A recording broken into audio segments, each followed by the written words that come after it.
The future of the US economy is on a path to systemic failure. The shocking labor market crisis and ever-growing national debt will damage America's economic progress for decades. Experts are forecasting that the impact of the current economic collapse will be felt until 2050 due to reckless monetary policy burdening the economy under eternal debt. Leading investors and economists claim that irrespective of who leads the nation, more funds must be released into the market in order to alleviate the damage suffered this year, further expanding the never-ending debt creation of Americans. On today's episode of The Savvy Observer, we have collected the latest data which reveals many of these disturbing scenarios are still developing, and the crisis is only just beginning. If you are new to our flock, welcome. If you are a fellow observer, welcome back. Grab yourself a coffee, a tea, or a whiskey, whichever your preferred drop, and enjoy the video. Join me! If you wish to join our informed few, don't forget to dive bomb that like button, subscribe, and peck the bell to bits for updates on all our future videos. 2020 is a year of incredible decline for the US economy, and all prospects of a fairy tale ending are few and far between. As the global health crisis continues to worsen and the uncertainty surrounding another financial rescue package to support the fragile economy grows, it is difficult to predict whether the economy will soon gain any traction. Because of this, Moody's Analytics and CNN Business have put together a tool to measure America's return to normal economic health, named the Back to Normal Index, or BNI for short. The BNI collects a wide variety of economic data from government and third-party sources, and it compiles it into statistics that measure the current economic performance against comparative periods before the economic collapse. At present, the index hovers just over 80%. To put it in perspective, the economy is currently performing 20% below levels prior to the start of the global crisis in March. 20% may not seem like much, but is a long way from the status quo. It is considered a staggering drop in economic terms, and yet it is still only about halfway recovered from the record low in April. The BNI also suggests that since summer, the short period of economic rebound that was felt after some companies reopened has since stalled once again. Today, the index has moved very little from where it was in June 2020 at around 75%. The second wave of viral infections has played a significant role in this distressing time of prolonged downturn. And with overwhelming evidence supporting a direct correlation between the health crisis and the economic crisis, the more cases of infection that takes hold in society, the weaker the economy becomes. According to further analysis which links unemployment rates in each state with the confirmed infection rates, the increase in registered cases was subsequently followed by a decrease in jobs and an increase in the unemployment rate 1 month later. However, statistics for every state differed as their handling of the health crisis varied. New York State aggressively shut down its own local economy in an attempt to eradicate rather than manage the health crisis, while Florida kept its businesses for the most part open. Additionally, Moody's research also pointed out that the economic downturn we are currently experiencing was not caused by widespread business closures. Instead, it exacerbated it. The report goes on to state that there would have been a recession anyway, because unsettled households and businesses would have reduced their activities and expenditure. Regardless of whether businesses were closed or not, the downturn in the economic climate was likely to occur anyway. Furthermore, the flu season has reduced consumer spending on businesses already keeping afloat through the crisis by relying on delivery and patio services. And with the introduction of more lockdown restrictions, consumers in some states were also prohibited from gathering indoors. Therefore, this will affect many business owners' ability to operate, which will in turn lead to more bankruptcies, business closures, and another rise in unemployment.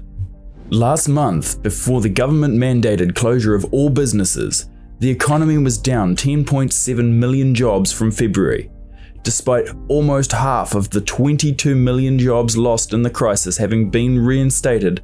The pace at which the unemployed are being resettled into the workforce has declined in recent months, and an alarming percentage of working-class Americans have been left without assistance, struggling to make ends meet.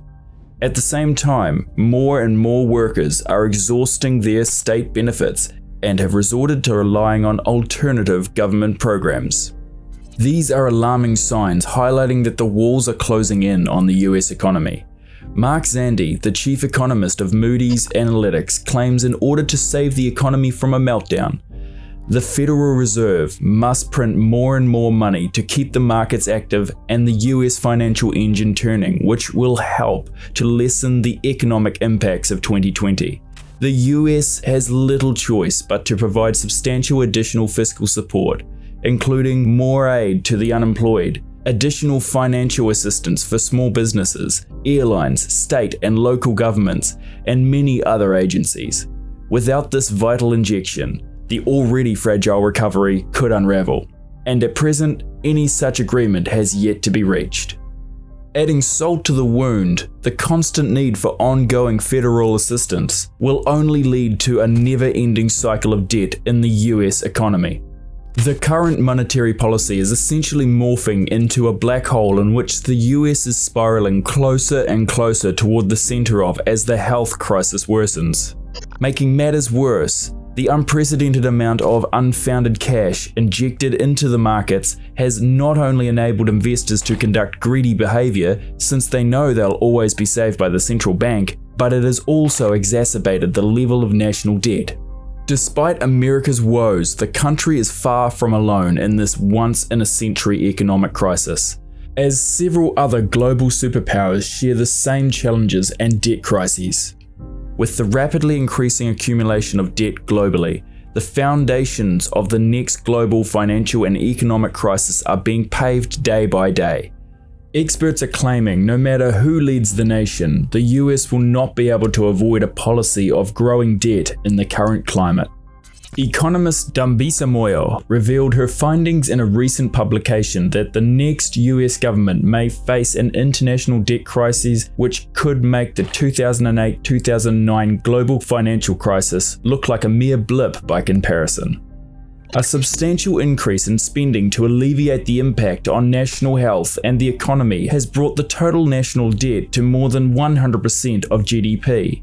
Before the events of 2020, the US debt accounted for only 37% of GDP, illustrating the impacts of how the current collapse boosted the trend of unprecedented spending through means of massive economic stimulus packages implemented to prevent total collapse. However, despite the fiscal injection so far, almost 20% of American companies have in effect become zombie companies which are no longer capable of generating enough cash flow to pay down their own debts.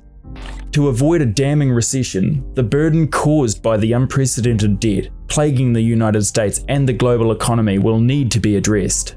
Economists have been alerting their concerns over the growing global debt since long before the events of the health crisis took hold, meaning it wasn't the primary cause for the explosive global debt.